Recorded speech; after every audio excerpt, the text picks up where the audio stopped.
premier prix de la thématique 3, édition 2022, du SIAD. Lauréat UFR des sciences biologiques de l'Université Péléphoro-Gonkoulibaly de Korogo, traitement des greffons de carité et d'anacardier, une technique innovante pour le maintien de leur viabilité sur une longue durée. Il est difficile de conserver les greffons de carité et d'anacardier après leur prélèvement et leur transport sur une longue période.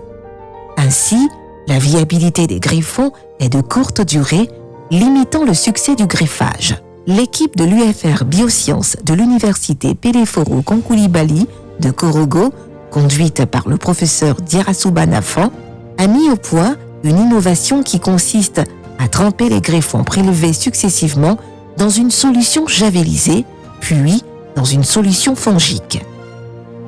Les greffons sont ensuite retirés, emballés dans un tissu propre et conservés dans un récipient. Cette opération de trempage à l'eau javélisée a d'abord pour effet de débarrasser les greffons de toute bactérie qui pourrait s'y trouver.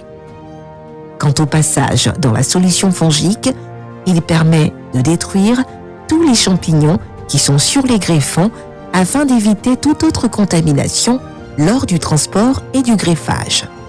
Déjà, quand vous prélevez du matériel, vous n'avez pas de souci de viabilité de ce matériel parce que vous avez jusqu'à 20 jours pour pouvoir le faire. Donc ça, c'est déjà important. Deuxièmement, quel que soit le lieu où vous trouvez, la simplicité de l'innovation est telle qu'elle est accessible même aux paysans. C'est-à-dire qu'une petite formation sur place, le paysan peut s'approprier l'innovation, il prélève son matériel, il la conserve et il s'en va et fait ses greffages. Donc, l'avantage en termes de temps, l'avantage en termes de simplicité fait que c'est une innovation que tout le monde peut appliquer. Cette innovation a pour objectif de permettre aux pépiniéristes de disposer de greffons sains, favorisant l'obtention de pépinières vigoureuses et de bonne qualité pour les producteurs de karité et d'anacardier. Lauréat UFR des sciences biologiques de l'Université Péléphoro-Gonkoulibaly de Korogo, traitement des greffons de karité et d'anacardier, une technique innovante pour le maintien de leur viabilité sur une longue durée.